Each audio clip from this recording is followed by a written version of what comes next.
Hellcat.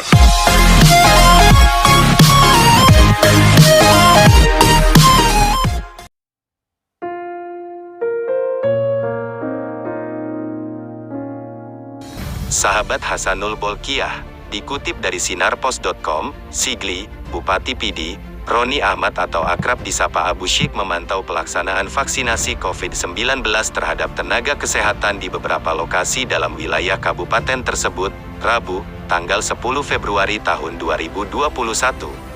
Abu Syik dalam pemantauan vaksinasi serentak itu didampingi sejumlah pejabat, diantaranya Sekda PD Idami, Kapolres PD, Dandim PD, para asisten, dan kepala bagian protokol dan komunikasi pimpinan PD, serta kepala SKPK terkait lainnya.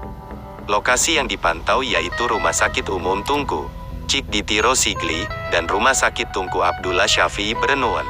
Di RSU Tungku, Cik Ditiro Sigli, Abu Syik langsung melakukan pengecekan setiap tahapan dan ruangan pelaksanaan vaksinasi.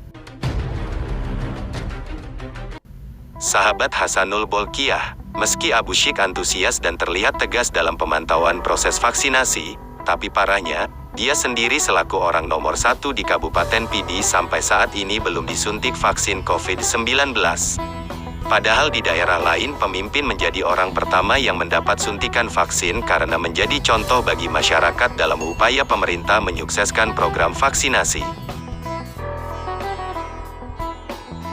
Lalu apa alasan Abu Syik dan Sekda PD tidak disuntik vaksin COVID-19?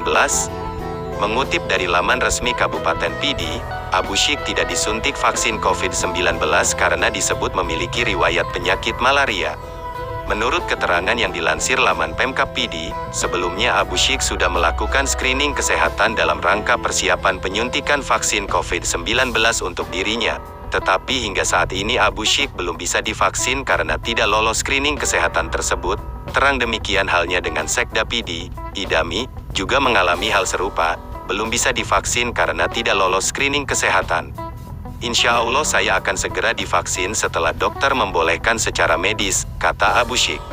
Sahabat Hasanul Bolkiah, untuk diketahui, dalam proses vaksinasi yang dilakukan oleh petugas vaksinator, ada beberapa tahapan yang harus dilalui, yaitu pendaftaran dan registrasi, dilanjutkan proses screening kesehatan, analisa fisik dan pengecekan tekanan darah, selanjutnya penerimaan penyuntikan vaksinasi COVID-19, selanjutnya menuju ruang tunggu untuk pemantauan pasca vaksinasi, tahap terakhir menerima surat tanda vaksinasi dari petugas.